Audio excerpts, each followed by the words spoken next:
بسم اللہ الرحمن الرحیم الحمد للہ رب العالمین والصلاة والسلام علی خاتم النبیین وعلی آلہ واصحابہ اجمعین. قال اللہ تعالی فی القرآن المجید والفرقان الحمید ما كان محمد ابا احد من رجالكم ولكن رسول الله وخاتم النبيين وكان الله بكل شيء عليما. صدق الله العظيم وصدق رسوله النبي الكريم الأمين ونحن على ذلك لمن الشاهدين والشاكرين والحمد لله رب العالمين. مولاي صل وسلم دائما ابدا على حبيبك خير الخلق كلهم هو الحبيب الذي ترجى شفاعته لكل هول من الأهوال مقتحم. محمد سيد الكونين والثقلين والفريقين من عرب ومن عجم. يا رب بالمصطفى بلغ مقاصدنا واغفر لنا ما مضى يا واسع الكرم. وأبيض يستسقى الغمام بوجهه ثمال اليتامى وعصمة للأرامل. فتح باب نبوت پہ بے حد درود، ختم دور رسالت پہ لاکھوں سلام. بحمد اللہ تعالی ہمارے اس ادارے الجیلان قرآن اکیڈمی میں وقتاً فوقتاً ہم مختلف نشستوں کا کورسز کا انعقاد کرتے رہتے ہیں، اور بحمد اللہ تعالی یہ عرصہ کچھ سالوں سے جاری ہو، ایک عرصہ ہو گیا ہمارا یہ الحمدللہ سلسلہ جاری و ساری ہے. اور آج ہمارا جو سیشن ہے، جو نشست ہے، وہ عقیدہ ختم نبوت اور تحریک ختم نبوت کے حوالے سے ہے. 3 روزہ ہمارا یہ تربیتی نشست ہے، اور 3 دن میں ہم اپنے موضوع کو ڈیوائیڈ کر کے آپ کے سامنے انشاءاللہ پیش کریں گے. آج اللہ کے کرم سے ہم بخیر و عافیت اس کی پہلی نشست میں حاضر ہیں، اور یہ اللہ کا کرم ہے، فضل ہے کہ اس رب نے ہمیں عقیدہ ختم نبوت کے کام کے لیے، اس عقیدے کو سمجھنے کے لیے، سیکھنے کے لیے اور اس کے متعلق جاننے کے لیے یہاں جمع فرمایا. ورنہ دیکھیں دنیا میں لوگ اور بھی موجود ہیں اور کاموں میں بھی لگے ہوئے ہیں، اور کچھ لوگ ایسے ہیں کہ جو دین کے نام پر فساد پھیلانے میں بھی لگے ہوئے ہیں. یہ تو اللہ کا کرم ہے کہ اس نے ہمیں ان لوگوں میں رکھا جو خوش عقیدہ ہیں، رسول اللہ صلی اللہ تعالیٰ علیہ وآلہ وسلم کا کلمہ پڑھتے ہیں، حضور سے سچی محبت کرتے ہیں، عقیدہ ختم نبوت پر ہم سب ایمان رکھتے ہیں. تو یہ اللہ کا ہم پر فضل ہے، کرم ہے. تو بحمداللہ آج ہی ہماری اس 3 روزہ تربیتی نشست کی پہلی نشست ہے. جیسا کہ ہم نے میسیج وغیرہ چلائے تھے، جو احباب ہمارے پاس ایڈ ہیں انہیں یہ پیغام ملا ہوگا کہ آج کی نشست میں جو ہے ہم عقیدہ ختم نبوت کی سب سے پہلے شرعی حیثیت پر بات کریں گے. قرآن و حدیث میں عقیدہ ختم نبوت کے بارے میں کیا وارد ہوا اور اس کے بارے میں کیا دلائل ہیں، اس کی اہمیت، اور اگر کوئی شخص منکر ختم نبوت ہوتا ہے تو اس کا کیا حکم ہے. ان چیزوں پر انشاءاللہ آج ہم بات کریں گے. آپ کے سامنے ابتدائی طور پر سورہ احزاب کی آیت نمبر 40 تلاوت کی گئی. سورہ احزاب کی یہ جو آیت نمبر 40 ہے، 40 یہ بڑی مشہور آیت ہے. ما کان محمد ابا احد من رجالکم ولکن رسول اللہ وخاتم النبیین.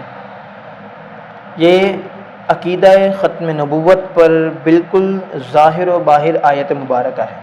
ورنہ اور بھی آیات ہیں جنہیں ضمناً انشاءاللہ ہم ابھی ذکر میں لائیں گے اور آپ کے سامنے بیان کریں گے کہ ان آیات سے بھی عقیدہ ختم نبوت ثابت ہوتا ہے. کچھ باتیں آپ کے سامنے ذکر کی جائیں اس سے قبل میری آپ احباب سے عرض ہے کہ کوشش کریں کہ اپنے پاس پین رکھیں، قلم رکھیں، کوئی پیپر رکھیں، کوئی کاپی رکھیں، تاکہ جو کم سے کم بلٹ پوائنٹس ہیں وہ آپ نوٹ کر لیں. اس میں نہیں کر سکتے تو کہیں پر اپنے پاس موبائل فون وغیرہ میں کوئی فائل بنا کر نوٹ کر لیں.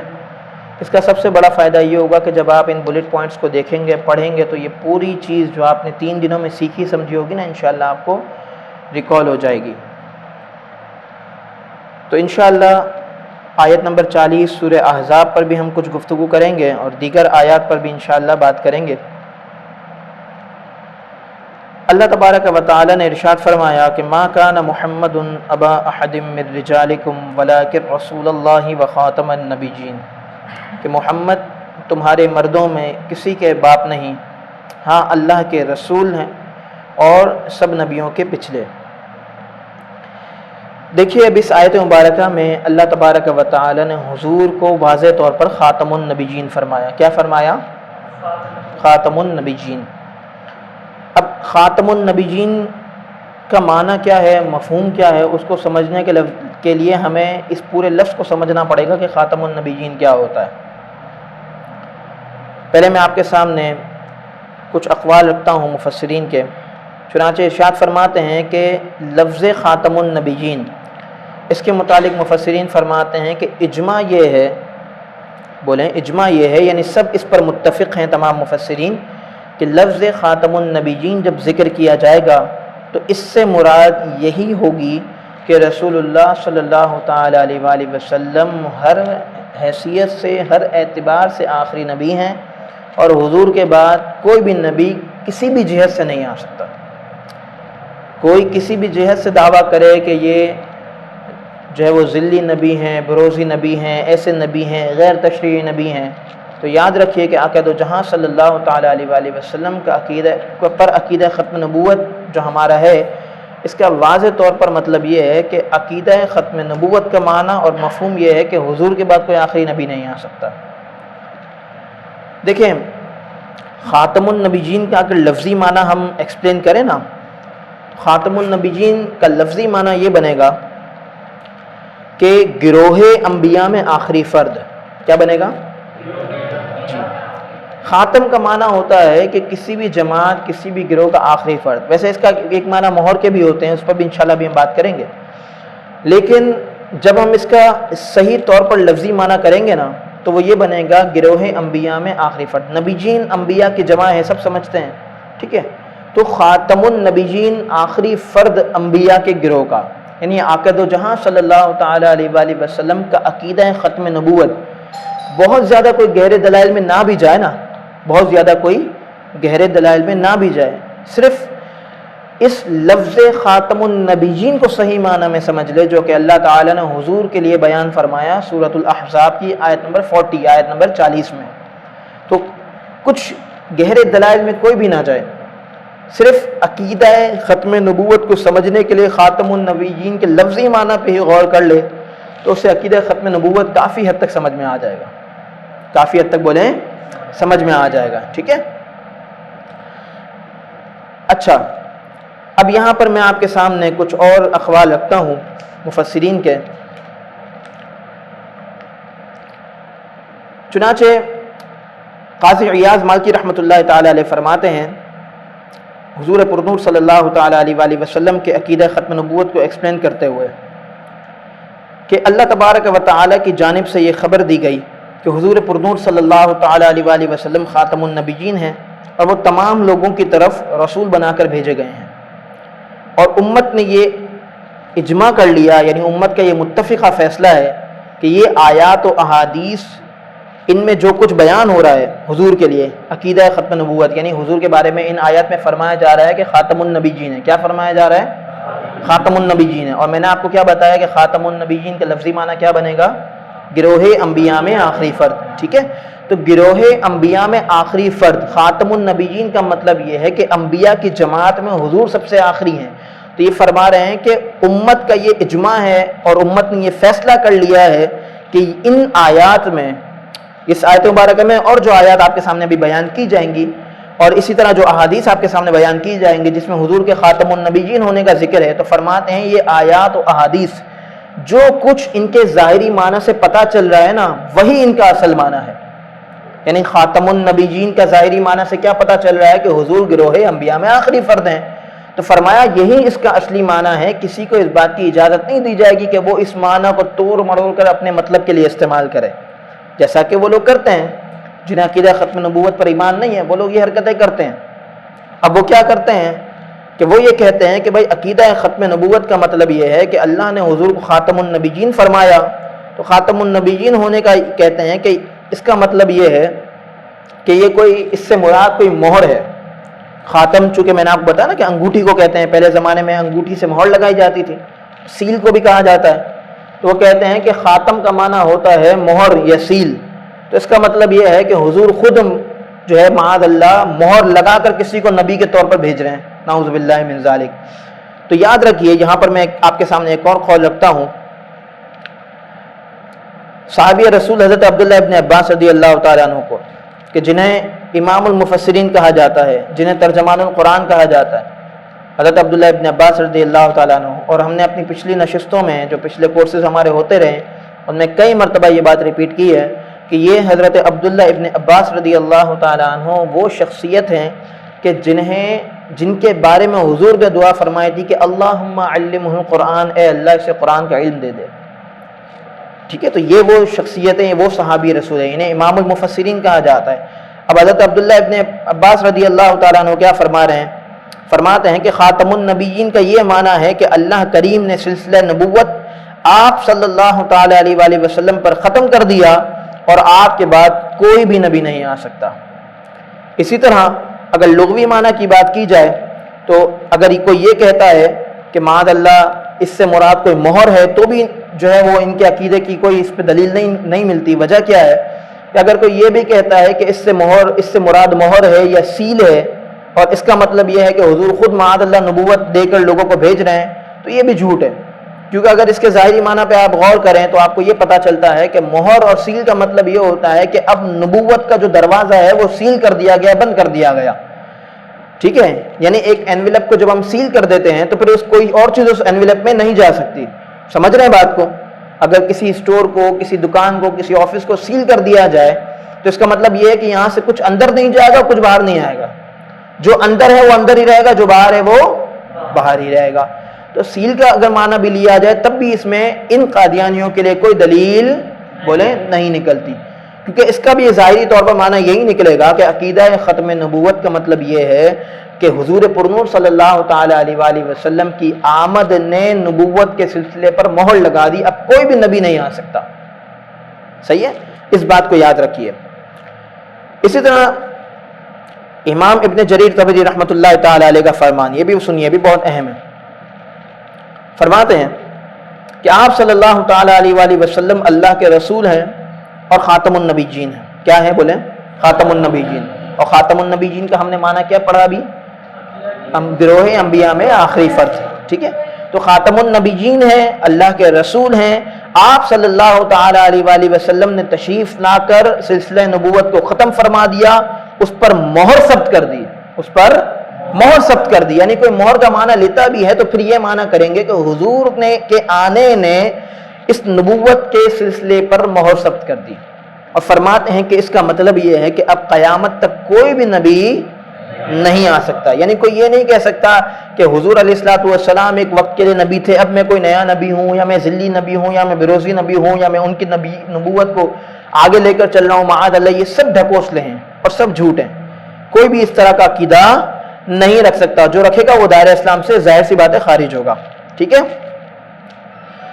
اچھا، کہ جس سے حضور پرنور صلی اللہ تعالی علیہ وآلہ وسلم کے عقیدہ ختم نبوت پر جو ہمارا ایمان ہے وہ ثابت ہوتا ہے۔ سورہ مائدہ کی آیت نمبر 3 اللہ تعالیٰ فرماتا ہے الیوم اکملت لکم دینکم واتممت علیکم نعمتی ورضیت لکم الاسلام دینا، آج میں نے تمہارے لیے تمہارا دین کامل کر دیا اور تم پر اپنی نعمت پوری کر دی اور تمہارے لیے اسلام کو بطور دین پسند کیا۔ اب دیکھیں اس آیت مبارکہ میں اس بات کی واضح دلیل موجود ہے کہ اللہ تعالیٰ فرماتا ہے کہ ہم نے تمہارے لیے تمہارا دین کیا کر دیا؟ مکمل کر دیا۔ جب دین مکمل ہو گیا، نظام مکمل ہو گیا، شریعت مکمل ہو گئی، تو اب کسی اور کی ضرورت نہیں ہے کہ جو نیا نظام یا نیا دین لائے گا۔ اس کو ایسے سمجھیے، مثال دے کر میں آپ کو سمجھاتا ہوں۔ کسی بھی ملک کا ایک کانسٹیٹیوشن ہوتا ہے نا، آئین ہوتا ہے، ٹھیک ہے، جب اس ملک کا ایک کانسٹیٹیوشن موجود ہے، ایک آئین موجود ہے، تو اس ملک کے بارے میں اگر کوئی یہ دعویٰ کرتا ہے کہ بھائی ٹھیک ہے یہ کانسٹیٹیوشن اپنی جگہ رہا، میں ایک نیا کانسٹیٹیوشن لا کے اس میں ایڈ کرنا چاہتا ہوں، یا میں ایک نیا کانسٹیٹیوشن لاتا ہوں، اس کو بھی فالو کیا جائے، اس کو بھی فالو کیا جائے، تو یہ پاسبل ہے؟ نہیں ہو سکتا، ٹھیک ہے۔ اسی طرح ایک ملک کا ایک صدر ہے، ایک وزیر اعظم ہے، اس کے ایک عہدے کی ایک ٹائم ڈیوریشن ہے، ٹھیک ہے نا، تو اب جب ایک ملک میں پریزیڈنٹ کے عہدے پر ایک شخص موجود ہے تو بر وقت دوسرا آدمی موجود نہیں ہو سکتا، ٹھیک ہے۔ سمجھانے کے لیے میں نے مثال دی ہے آپ لوگوں کو تاکہ آپ کو مسئلہ سمجھ میں آ جائے۔ اللہ تبارک و تعالی نے قیامت تک کے لیے، بولیں کب تک کے لیے؟ قیامت تک کے لیے رسول اللہ صلی اللہ تعالی علیہ وآلہ وسلم کے نظام کو کامل فرما دیا۔ تو جب ایک چیز، ایک کامل نظام موجود ہے، ایک ذات موجود ہے، ایک ذات موجود ہے، رسول اللہ علیہ السلام کی ذات موجود ہے، ایک کامل نظام موجود ہے، تو ایک کامل نظام اور ایک کامل ذات کے ہوتے ہوئے اگر کوئی یہ دعویٰ کرتا ہے کہ میں ایک ذات ہوں، مجھے بھی وہی ڈیزگنیشن دی جائے جو اس شخصیت کو ملی ہوئی ہے، تو وہ کبھی بھی پاسبل نہیں ہو سکتا، بلکہ اس کو تو بغاوت تسلیم کیا جائے گا۔ اگر ایک پریزیڈنٹ کے ہوتے ہوئے کوئی دوسرا شخص پریزیڈنٹ ہونے کا دعویٰ کر دے تو ڈیفینیٹلی اس کو ملک کے خلاف سمجھا جائے گا، تصور کیا جائے گا۔ حکومت کے اگینسٹ کوئی بغاوت کرے گا تو اس کو بغاوت ہی کہا جائے گا نا۔ رسول اللہ صلی اللہ تعالی علیہ وآلہ وسلم کا ایک منصب ہے، ایک عہدہ ہے، خاتم النبیین ہونا حضور کا ایک ٹائٹل ہے۔ اب اس ٹائٹل پر کوئی حملہ کرے گا تو اسے اسلام سے بغاوت ہی کہا جائے گا، اسے نظام مصطفیٰ سے بغاوت ہی کہا جائے گا، ٹھیک ہے۔ تو یاد رکھیے کہ رسول اللہ صلی اللہ تعالی علیہ وآلہ وسلم کا نظام موجود ہے، وہ آخر تک کے لیے موجود ہے۔ چنانچہ تفسیر ابن کثیر میں فرمایا گیا کہ اس امت پر اللہ کی یہ بہت بڑی نعمت ہے کہ اس نے ان کے لیے یہ دین مکمل کر دیا، تو اب یہ امت کسی دوسرے نئے دین کی محتاج نہیں، تو لہٰذا جب دوسرے دین کی محتاج نہیں تو اپنے نبی صلی اللہ تعالی علیہ وآلہ وسلم کے سوا یہ امت کسی اور نبی کی بھی محتاج نہیں ہے۔ جب ایک نبی موجود ہے، ایک نظام موجود ہے، تو پھر یہ امت کسی اور نظام اور کسی نبی کی محتاج بولیں نہیں ہے۔ یہاں تک عقیدہ ختم نبوت سے متعلق ہم نے 2 آیات پڑھی اور سمجھی۔ اب چلتے ہیں احادیث مبارکہ کی طرف۔ کچھ احادیث آپ کے سامنے رکھنی ہے عقیدہ ختم نبوت کے حوالے سے، اور میں چاہوں گا کہ آپ لوگ کوشش کریں کہ ان احادیث کو جو آپ کے سامنے بیان کی جائیں گی اگر عربی میں یاد نہیں ہوتی تو کم سے کم اردو میں اس کا مفہوم یاد رکھیں۔ اور وہ یاد رکھنا کیوں ضروری ہے میرے دوستوں؟ وہ یاد رکھنا اس لیے ضروری ہے کہ تاکہ ہمیں خود کو معلوم ہو کہ عقیدہ ختم نبوت کتنا اہم ہے اور اس کی حساسیت کیا ہے۔ چنانچہ بخاری شریف کی حدیث مبارکہ سیدنا ابو ہریرہ رضی اللہ تعالیٰ عنہ سے مروی ہے کہ رسول اللہ صلی اللہ تعالیٰ علیہ وآلہ وسلم نے ارشاد فرمایا، بے شک میری مثال اور مجھ سے پہلے جو انبیاء گزرے ان کی مثال یہ ہے کہ کسی نے ایک بڑا بہترین خوبصورت محل تعمیر کیا سوائے ایک اینٹ کے، یعنی وہ محل تعمیر کیا اور ایک اینٹ کی جگہ چھوڑ دی۔ لوگ اس کے ارد گرد گھومتے ہیں، اسے دیکھتے ہیں، حیرت میں مبتلا ہوتے ہیں اور کہتے ہیں کہ کاش اس کی جگہ بھی ایک اینٹ رکھ دی جاتی، پس محل نبوت کی وہ اینٹ میں ہوں اور میں خاتم النبیین ہوں۔ نبوت کا جو محل تعمیر کیا گیا وہ ختم ہو چکا، یعنی اس کی تعمیر مکمل ہو چکی رسول اللہ کے آنے کے بعد۔ اب اس عمارت میں کسی اور کی گنجائش نہیں ہے کہ کوئی اور بولے کہ مجھے ایڈجسٹ کر دیا جائے، جیسا کہ میں نے آپ کو لفافے والی انویلپ والی مثال دی کہ جب ایک سیل لگ گئی تو اب کوئی اندر نہیں آ سکتا اور کوئی باہر نہیں جا سکتا، یہ یاد رکھیے گا۔ اسی طرح آقا دو جہاں صلی اللہ تعالی علیہ وآلہ وسلم کا ارشاد پاک ہے کہ اللہ تعالی نے 6 چیزوں میں مجھے دیگر انبیاء پر فضیلت دی، مجھے جوامع الکلم بنایا، میری روٹ کے ذریعے مدد کی، میرے لیے غنیمتوں کو حلال کیا، میرے لیے ساری زمین کو مسجد بنایا، مجھے ساری مخلوق کی طرف رسول بنا کر بھیجا، اور مجھ پر اللہ تبارک و تعالی نے نبوت کا سلسلہ ختم فرما دیا۔ اسی طرح ایک اور حدیث پاک اللہ کے پیارے رسول علیہ الصلوۃ والسلام ارشاد فرماتے ہیں، میرے کچھ نام ہیں، میں محمد ہوں، میں احمد ہوں، میں ماحی ہوں، کہ اللہ تعالیٰ میرے سبب کفر کو مٹاتا ہے، میں حاشر ہوں کہ لوگ میرے قدموں پر جمع کیے جائیں گے، میں عاقب ہوں کہ میرے بعد کوئی نبی نہیں، انا العاقب لا نبی بعدی۔ یہ بالکل واضح حدیث پاک حضور کی موجود ہے۔ اب دیکھیں یہ ساری احادیث جو ہیں جس میں حضور نے فرمایا کہ میں آخر نبی ہوں، مجھ پر نبوت ختم ہو گئی، اور ایک نبوت کی ایک بڑی عالیشان عمارت تعمیر کی گئی، میں اس کی آخری اینٹ ہوں، یہ ساری چیزیں اشارہ کرتی ہیں کہ حضور آخری نبی ہیں. ان ساری باتوں کو سامنے رکھیے. اور میں نے آپ کے سامنے جو ایک قول ابھی بیان کیا تھا کہ جس میں یہ فرمایا گیا کہ جہاں جہاں ختم نبوت کا یا خاتم النبیین کا یا سلسلہ نبوت کے ختم ہونے کا ذکر کیا جائے گا وہاں اس سے مراد یہی ہوگی کہ حضور آخری نبی ہیں. اس معنی کو کوئی بدل نہیں سکتا. یعنی کوئی یہ نہیں کہہ سکتا کہ ہم اس معنی میں تعبیل کر لیں گے, ہم اس معنی کو توڑ مروڑ کے بیان کر لیں گے. نہیں, جہاں جہاں یہ لفظ ذکر ہوا یا جہاں جہاں ختم نبوت کا ذکر کیا گیا وہاں پر یہ معنی ہی لیا جائے گا کہ حضور ہی آخری نبی ہیں. بولے کیا معنی لیا جائے گا؟ یعنی پوائنٹ یہ ہے کہ یہ معنی ہی آخری معنی ہے, یہی معنی حتمی معنی ہے. اس معنی میں کوئی تبدیلی. سمجھ میں آ گیا اتنا مسئلہ؟ چنانچہ اب ہم اگلے مسئلے کی طرف چلتے ہیں کہ عقیدہ ختم نبوت آج جو ہم بیان کر رہے ہیں اور اس کے دلائل پر بات کر رہے ہیں, اس کی تفاسیر پر بات کر رہے ہیں, تو کیا وجہ ہے کہ آج کے دور میں ان چیزوں کی ضرورت کیوں محسوس ہو رہی ہے اور اتنی شدت کے ساتھ کیوں محسوس ہو رہی ہے؟ درود پاک پڑھ لیجیے. اللہم صلی علی سیدنا و مولانا محمد معدن الجود والکرم و آلہ وبارک وسلم. صلاۃ و سلام علیک یا سیدی یا حبیبی یا رسول اللہ صلی اللہ تعالی علیہ وسلم.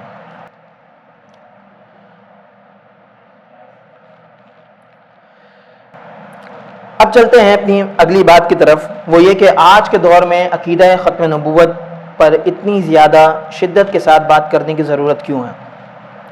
دیکھیں, سب سے پہلے اس بات کو سمجھ لیجیے کہ جس طرح کوئی بھی شخص اللہ تبارک و تعالی کو وحدہ لا شریک مانے بغیر مسلمان نہیں ہو سکتا, جس طرح کوئی بھی شخص اللہ تعالیٰ کو بولیں وحدہ لا شریک مانے بغیر مسلمان نہیں ہو سکتا, اسی طرح کوئی بھی شخص اس وقت تک مسلمان نہیں ہوگا جب تک وہ حضور کو آخری نبی نہیں مانتا. جہاں حضور علیہ الصلوۃ والسلام کی ختم نبوت کا انکار کر دے گا, اب چاہے وہ اسلام کی تمام چیزوں کو مانتا ہو, وہ یہ کہے کہ میں اللہ کو مانتا ہوں, میں حضور کو مانتا ہوں, میں قرآن کو بھی مانتا ہوں, میں تمام آسمانی کتابوں کو مانتا ہوں, لیکن اگر معاذ اللہ وہ یہ کہہ دے کہ میں عقیدہ ختم نبوت کو نہیں مانتا, تو ایسے شخص کو ہم مسلمان نہیں مانیں گے. یہ بات یاد رکھیے. اب دیکھیں, اس وقت ہم جس وقت میں رہ رہے ہیں نا, جس دور میں رہ رہے ہیں, پہلے بھی ہم نے اپنی نشستوں میں یہ بات جو ہے وہ ذکر کی تھی کہ پہلے وہ وقت تھا, آج سے چند سال پہلے وہ وقت تھا کہ کوئی فتنہ شروع ہوتا تھا تو وہ اپنی جگہ رہتا تھا. کسی بھی فتنے کو پھیلنے میں ایک وقت لگتا تھا, ایک محنت لگتی تھی کہ وہ فتنہ پھیلایا جاتا تھا. آج کل ڈیجیٹل دور ہے, ایک کلک میں آپ ادھر سے ادھر جا سکتے ہیں, تو ایک کلک میں وہاں سے فتنے یہاں بھی آ سکتے ہیں. اور پھر سب سے بڑا مسئلہ یہ ہے کہ آج ہم مسلمان اپنے دین کو سیکھنے کے بجائے, قرآن و سنت کے قریب آ کر سیکھنے کے بجائے, ہم یہ سمجھتے ہیں کہ شاید دنیا جہاں کی ہر چیز جو ہے وہ ہمیں اس میڈیا کے تھرو مل جائے گی. دیکھیں, ہر چیز کے بینیفٹس بھی ہوتے ہیں اور ہر چیز کے ڈس ایڈوانٹیجز بھی ہوتے ہیں. ٹھیک ہے, میڈیا کے جہاں اپنے فوائد ہیں وہاں اس کے اپنے یہ نقصانات بھی ہیں کہ اسی ڈیجیٹل دور کی وجہ سے جہاں چیزیں ہمارے لیے آسان ہو گئیں, اپنا پیغام پہنچانا آسان ہو گیا, جہاں دین کی بات کرنا آسان ہو گئی, جہاں اور ہمارے کئی دنیاوی فوائد ہیں اس ڈیجیٹل دور کی وجہ سے, تو وہاں ایک نقصان یہ بھی ہے کہ جہاں اچھی چیز پھیلائی جا سکتی ہے تو بری چیز اور شدت کے ساتھ پھیلتی ہے. ٹھیک ہے, تو اب ایک فتنہ جو ہے اس کو پھیلنے میں زیادہ وقت نہیں لگتا.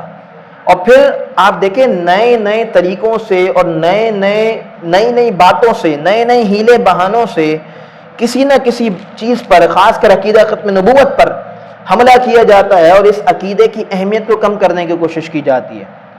تو میں نے آپ کو اس کی اہمیت سمجھانے کے لیے ایک بہت اہم جملہ بتایا میرے دوستوں, کہ جس طرح اللہ کو ایک خدا مانے بغیر کوئی مسلمان نہیں ہو سکتا, اس طرح رسول اللہ کو آخری نبی مانے بغیر بھی کوئی مسلمان نہیں ہو سکتا.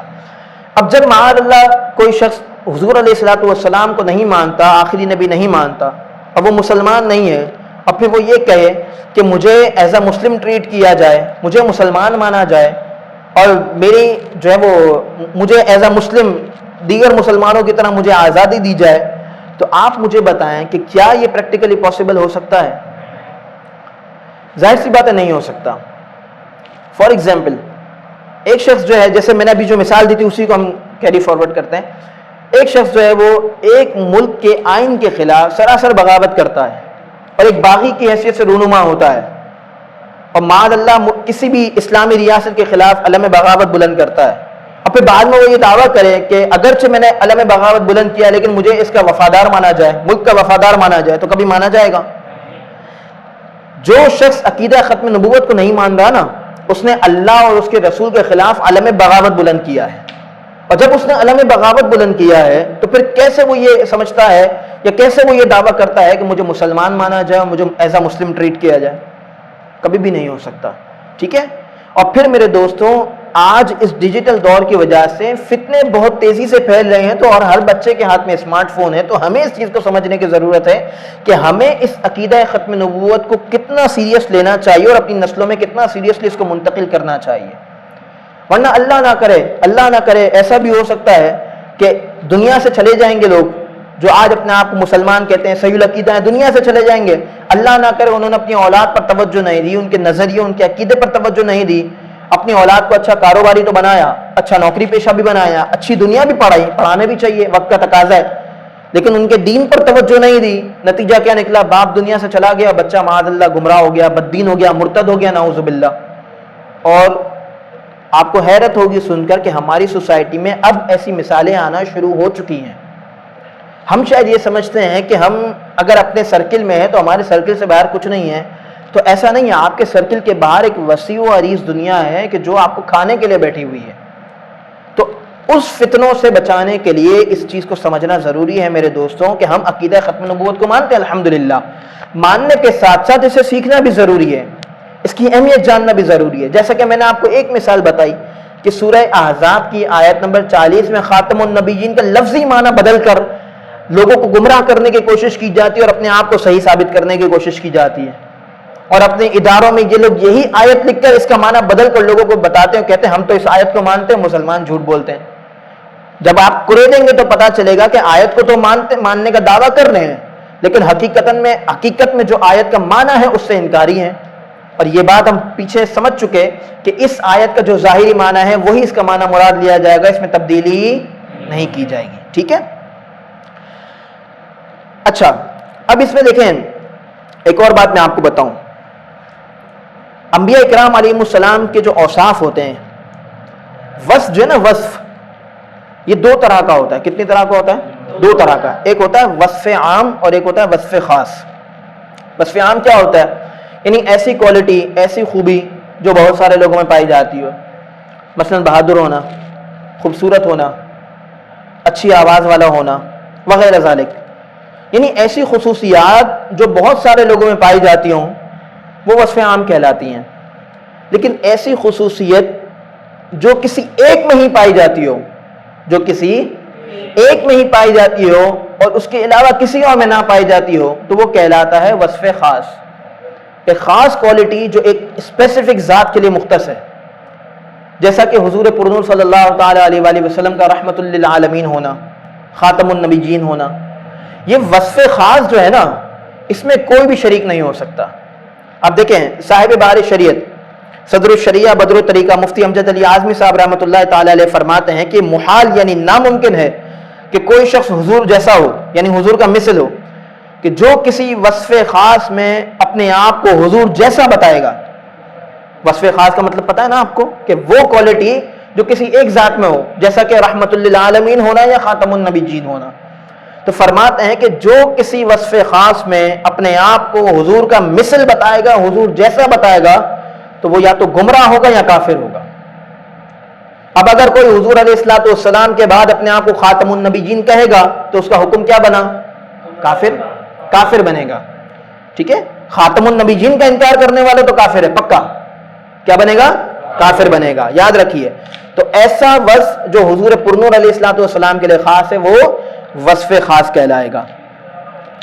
اب آتے ہیں اس بات کی طرف، جیسا کہ میں نے آپ کو بتایا کہ میں آپ کے سامنے اس چیز کو ہم ذکر کریں گے کہ عقیدہ ختم نبوت کا کوئی انکار کرتا ہے تو اس کا اب باقاعدہ اس تمام چیزوں کو سمجھنے کے بعد اب کوئی شخص عقیدہ ختم نبوت کا انکار کرتا ہے تو ہمارے پاس رزلٹ کیا نکلا، نتیجہ کیا نکلا کہ ایسے شخص کے لیے حکم شریعت کیا ہے، ایسے شخص کے لیے حکم شریعت کیا ہے۔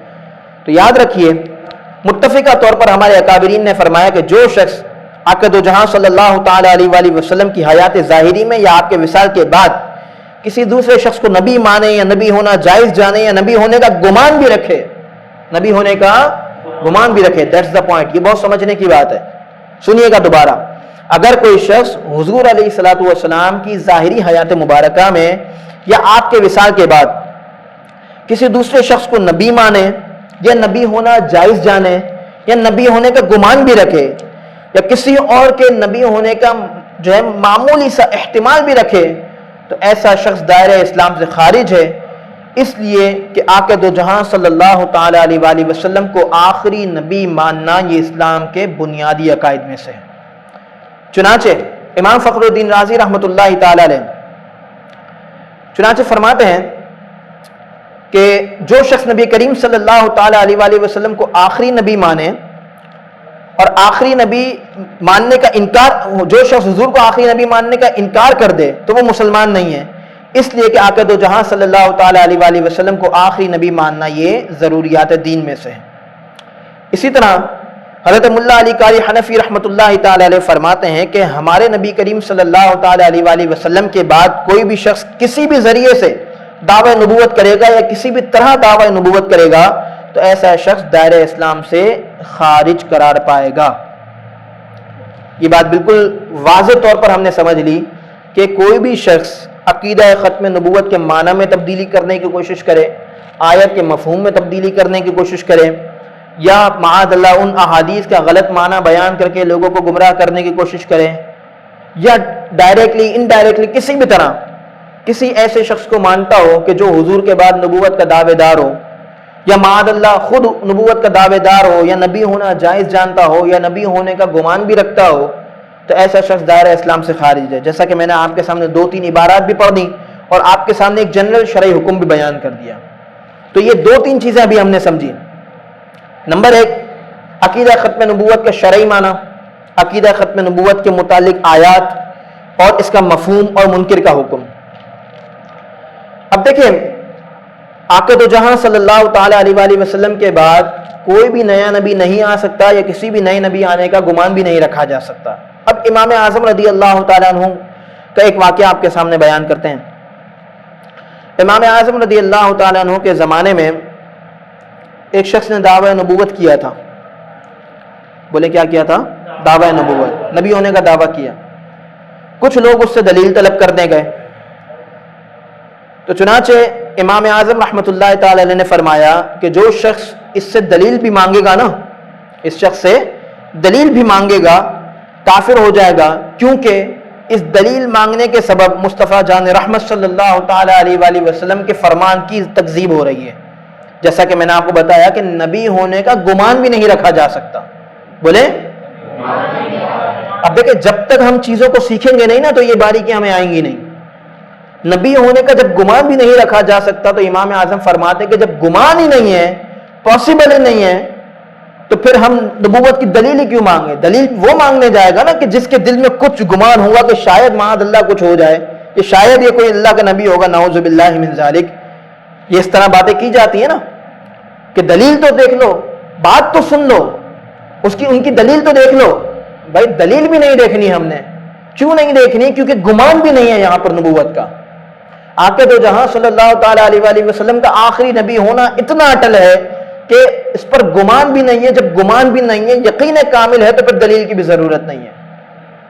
دلیل کی بھی ضرورت بولیں. جس طرح معاذ اللہ اگر کوئی شخص کھڑا ہو کر یہ کہہ دیتا ہے کہ میں تمہیں دوسرے خدا ہونے پر دلیل پیش کرتا ہوں، نعوذ باللہ من ذالک، کوئی دوسرا خدا ہونے پر دلیل پیش کرتا ہوں، نعوذ باللہ، تو ہم اس کی دلیل کبھی بھی نہیں سنیں گے، کیونکہ اللہ ایک ہے، وحدہ لا شریک ہے. یہ اسلام کا بنیادی عقیدہ ہے. تو عقیدہ ختم نبوت بھی ہمارا ایسے ہی بنیادی عقیدہ ہے. جس طرح کہ اللہ تبارک و تعالیٰ کی وحدانیت کے منکر کو مسلمان نہیں کہا جا سکتا، اسی طرح عقیدہ ختم نبوت کے منکر کو بھی مسلمان نہیں کہا جا سکتا.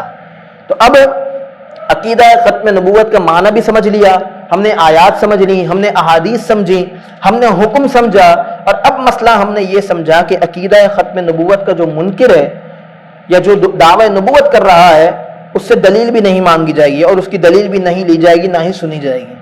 ٹھیک ہے. اچھا، یہاں پر ایک اور بات میں آپ کو کلیئر کر دوں. جہاں پر اس کو رسوا کرنا مقصود ہو، جو شخص دعویٰ نبوت کرے اور اس کو رسوا کرنا مقصود ہو، ذلیل کرنا مقصود ہو کہ ٹھیک ہے بھائی تم یہ بات کر رہے ہو نا، دلیل پیش کر کے بتاؤ، اور آپ کو پتا ہو کہ یہاں دلیل پیش کرنا اس کا عقیدہ ماننے کے لیے نہیں ہے، اس کو رسوا کرنے کے لیے، کیونکہ دلیل پیش نہیں کر سکے گا تو قوم کے سامنے رسوا ہو جائے گا، تو رسوا کرنے کے لیے مناظرانہ طور پر اس سے بطور دلیل بات اس سے دلیل مانگی جا سکتی ہے، کیونکہ یہاں دلیل مانگنے کا مقصد اس کی بات کو ماننا نہیں ہے، دلیل مانگنے کا یہاں پر مقصد یہ ہے کہ اس کا رد کیا جائے. ٹھیک ہے، تو دو چیزوں کے دو زاویے ہوتے ہیں دلیل کے، کسی کو رسوا کرنے کے لیے بھی دلیل مانگی جاتی ہے اور اس کا عقیدہ ماننے کے لیے بھی دلیل مانگی جاتی ہے. ٹھیک ہے، تو اگر عقیدے کے اعتبار سے دلیل مانگی جائے گی تو وہ درست نہیں ہے، البتہ اگر اس کو رسوا کرنا مقصود ہے تو دلیل مانگنا اس سے بالکل جائز ہے. ٹھیک ہے، کہ یہاں مقصود یہ ہے کہ اس کو رسوا کیا جائے. چنانچہ علامہ نظام الدین حنفی رحمۃ اللہ تعالی علیہ فرماتے ہیں فتاوی ہندیہ کہ اگر کوئی شخص یہ کہے کہ میں اللہ کا رسول ہوں، یا فارسی میں کہے کہ میں پیغمبر ہوں، تو وہ کافر ہو جائے گا، اگرچہ اس سے مراد وہ کچھ بھی لیتا ہو.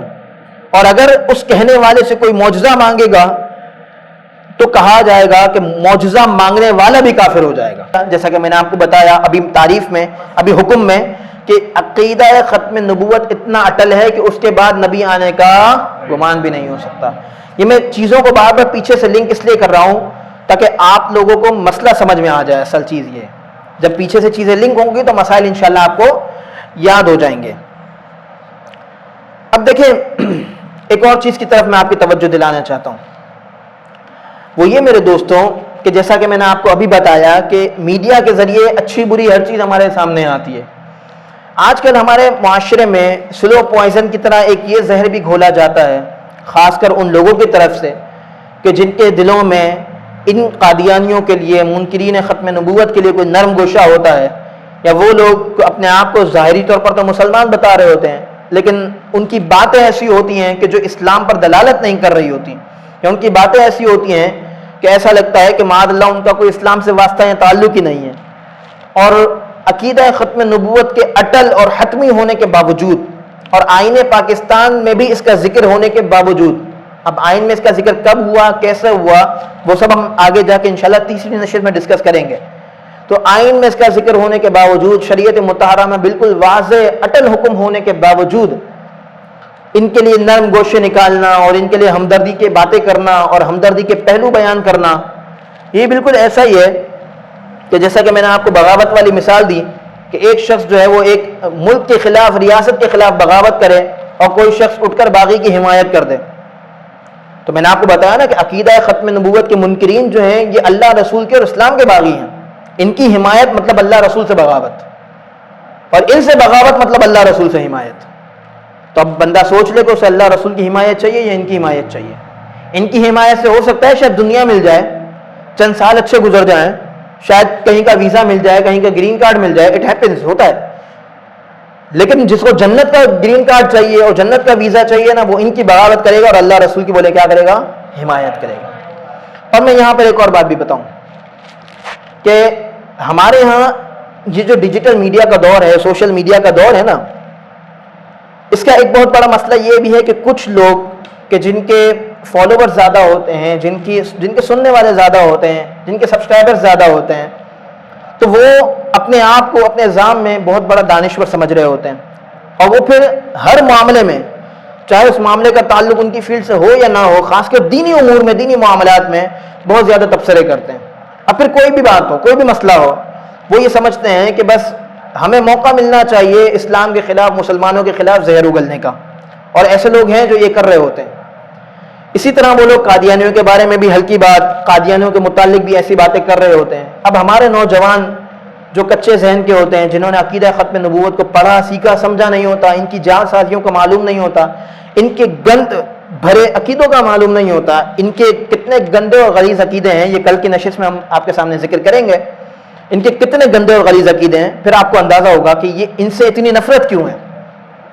تو وہ کچے ذہن کے نوجوان جنہیں ان کی اس سارے گندے عقیدوں کا، غلیظ باتوں کا نہیں پتا ہوتا، وہ سمجھتے ہیں کہ یار دیکھو اتنا بڑا آدمی ان کے لیے بات کر رہا ہے، اتنے ملینز لوگ، اس کو ملینز آف پیپل ہیں جو اس کو سننے والے ہیں، لاکھوں لوگ اس کو پسند کرتے ہیں، اس کو اپنا انفلوئنسر مانتے ہیں، تو یار کچھ تو ہوگا نا۔ تو میرے دوستوں، سب سے پہلے یہ خمار اپنے ذہن سے اتار دیجئے، خاص کر میرے نوجوانوں، کہ کسی کے زیادہ فالوورز کا ہونا یا کسی کے زیادہ سبسکرائبرز کا ہونا یا کسی کے سننے والوں کا ملینز میں ہونا اس کے حق پر ہونے کی دلیل نہیں ہے۔ فین فالوئنگ زیادہ ہونا حق پر ہونے کی دلیل بولیں؟ اگر حق پہ ہونے کی دلیل فین فالوئنگ ہے نا، تو شیطان کی بھی بہت بڑی فین فالوئنگ ہے، تو کیا اس کو حق پہ مان لیں گے؟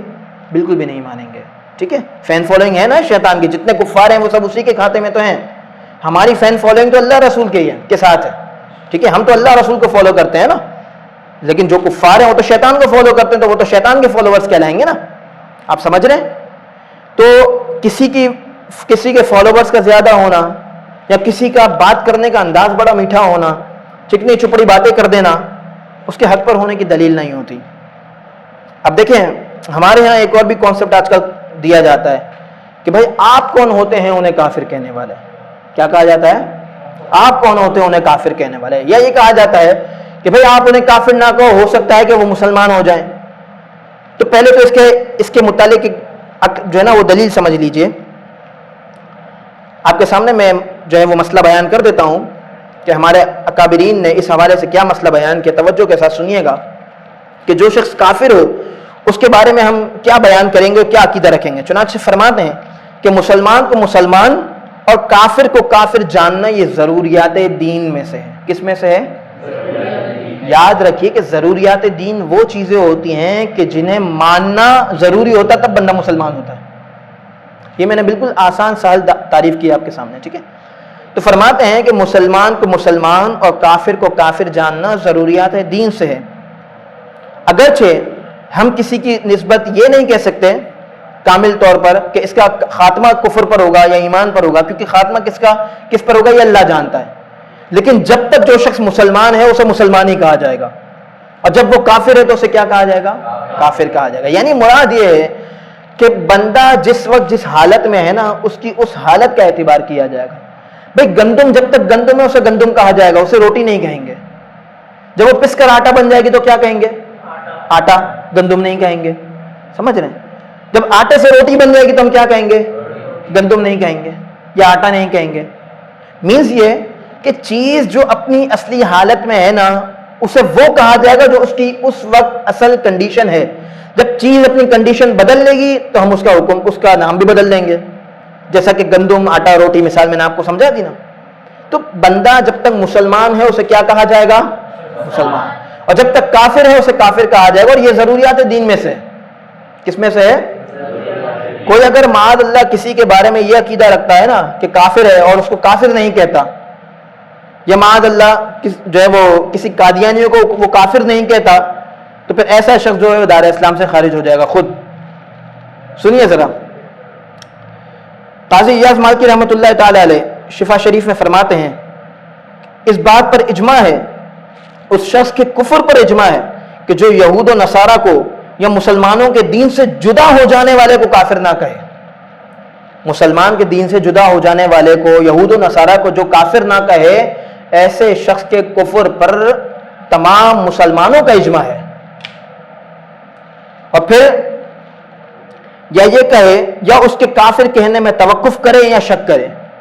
بھائی اگر آپ کو قادیانیوں کے کافر ہونے میں شک ہے، اس کو کافر کہنے میں آپ کی زبان لڑکھڑاتی ہے، ٹھیک ہے، یا آپ معاذ اللہ اس کو کافر نہیں کہہ رہے، تو پھر اپنے ایمان کی خیر منائیں، کیونکہ امام قاضی ایاز مالکی رحمۃ اللہ تعالی علیہ فرما رہے ہیں کہ ایسے شخص کے کافر ہونے پر اجماع ہے۔ کافر ہونے پر کیا ہے؟ اجماع ہے۔ تو یاد رکھیے، مسئلہ میں نے آپ کے سامنے یہ بیان کیا جو بہت اہم ہے، بہت ضروری ہے، اور قادیانیت کے علاوہ بھی یہ مسئلہ بہت امپورٹنٹ ہے۔ آپ کو ہمیشہ اس کو مسئلے کو یاد رکھنا چاہیے، اس پر عمل پیرا رہنا چاہیے۔ وہ کیا ہے کہ مسلمان جو شخص جب تک مسلمان ہے اسے مسلمان کہا جائے گا، اور جب وہ معاذ اللہ کفر اختیار کرے گا تو اسے کیا کہا جائے گا؟ کافر کہا جائے گا۔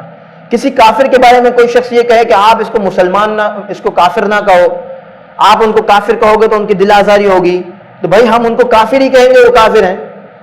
جب وہ کافر ہیں تو ان کو کافر ہی کہیں گے، کافر کو مسلمان تو نہیں کہہ سکتے صرف اس لیے کہ اس کی دل آزاری ہوگی۔ اور پھر قادیانیوں کا مسئلہ تو بالکل مختلف ہے۔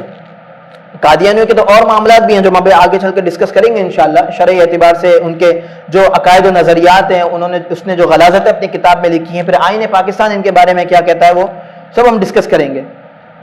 پچھلے دنوں جو ہے وہ ایک صاحب کو میں سن رہا تھا, انہوں نے یہ کہا کہ بھائی آپ جب مسلمان کا ذکر کرتے ہیں تو آپ بدلے میں غیر مسلم کی اصطلاح یوز نہ کریں. تو بھائی مسلمان کے مقابلے میں جب دیگر کی بات کی جائے گی تو غیر مسلم کی اصطلاح ہی یوز کی جائے گی. پاکستانی اور غیر پاکستانی کی بات کریں گے تو پاکستانی اور غیر پاکستانی اصطلاح یوز کریں گے نا, ٹھیک ہے. تو بالکل اسی طرح جب مسلمانوں کی اور کفار کی بات کریں گے تو مسلمان اور کافر یا مسلمان اور غیر مسلم کی اصطلاح یوز کریں گے. اس میں برا لگنے کی کوئی بات ہی نہیں ہے. اور وہ جب اپنے آپ کو مسلمان نہیں مانتے, ان کا اسلام سے کوئی واسطہ نہیں ہے, دیگر کفار کی میں بات کر رہا ہوں, ان کا اسلام سے کوئی واسطہ نہیں ہے, تو ان کو بھی کوئی اعتراض نہیں ہونا چاہیے. لیکن آج ہمارے یہ سو کالڈ لبرلز, ٹھیک ہے, یہ اپنے آپ کو بہت زیادہ جو ہے نا وہ آزاد خیال, روشن خیال کہنے والے, در حقیقت یہ خود اپنے اندر جو ہے نا وہ کن ذہن ہے, اور یہ ہم پر ایکسٹریمزم کا جو ہے وہ لیبل لگانا چاہتے ہیں. در حقیقت سب سے بڑے ایکسٹریمزم تو یہ ایکسٹریمسٹ تو یہ لوگ ہیں, خود ایکسٹریمزم کو تو یہ لوگ مان رہے ہیں. سمجھ رہے ہیں بات کو؟ تو سب سے پہلے اس مسئلے کو اپنے دماغ میں بالکل بٹھا لیجئے کہ جو شخص جب تک مسلمان ہے اس سے مسلمان کہا جائے گا, اور جب وہ کافر ہو جائے گا تو اسے کافر کہا جائے گا. تو قادیانی چونکہ رسول اللہ صلی اللہ تعالیٰ علیہ وآلہ وسلم کے عقیدہ ختم نبوت کے منکر ہیں, حضور کے پر جو ہمارا عقیدہ ختم نبوت ہے جس طرح ماننا چاہیے, جو اسلام کا تقاضا ہے, جو اسلام کی ڈیمانڈ ہے کہ جس طرح عقیدہ ختم نبوت رکھا جائے, اس طرح عقیدہ ختم نبوت کے وہ منکر ہیں. تو جب وہ اس عقیدے کے منکر ہیں تو پھر ہم ان کو کیسے مسلمان مان سکتے ہیں؟ سمجھ رہے ہیں بات کو؟ تو یہ بہت اہم اور بنیادی چیز ہے جو آج کے دور میں سمجھنا ضروری ہے کہ جب تک مسلمان ہے تو اسے مسلمان ہی کہا جائے گا, جب کافر ہو جائے گا تو بولیں کافر کہا جائے گا.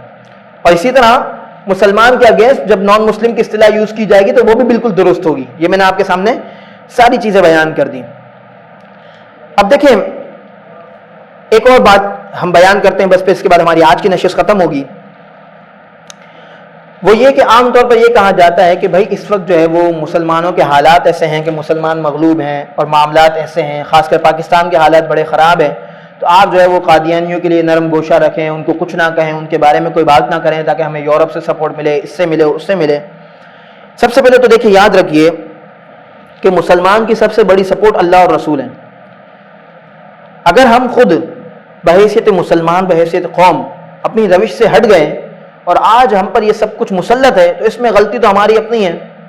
اس کا یہ مطلب تو نہیں ہے کہ اسلام کی بنیادوں پر اور اسلام کی بنیادی اصولوں پر کمپرومائز کر لیا جائے.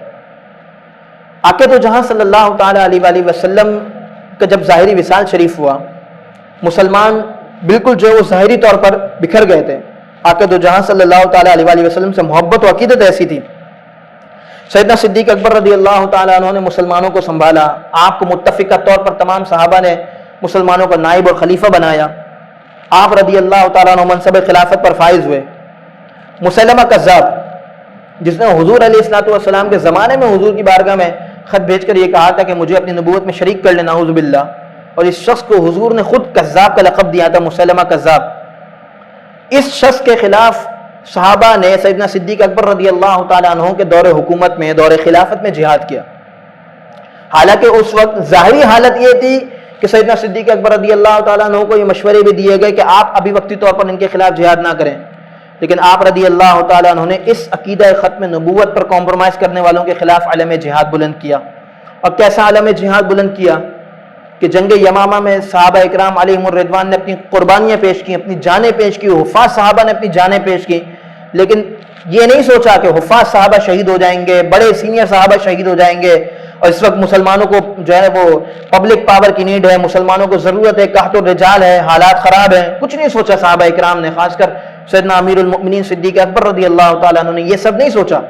انہوں نے یہ سوچا کہ ہر چیز ایک طرف, عقیدہ ختم نبوت کا دفاع ایک بہت اہم اور بنیادی چیز ہے. آج اگر اس فتنے کو نہیں روکا گیا تو یہ فتنہ کل ہمارے سر پر کھڑا ہوگا. اور صحابہ اکرام علیہم الرضوان نے اس وقت قربانیاں پیش کی, اور اس وقت قربانیاں پیش کی, جانیں پیش کی, بالکل بڑھ چڑھ کر جہاد کیا اور اپنی پوری جان لگائی. صحابہ اکرام نے شہادتیں پیش کی, لیکن مسلمہ کذاب کو نہیں چھوڑا اور اس فتنے کو وہاں ختم کیا.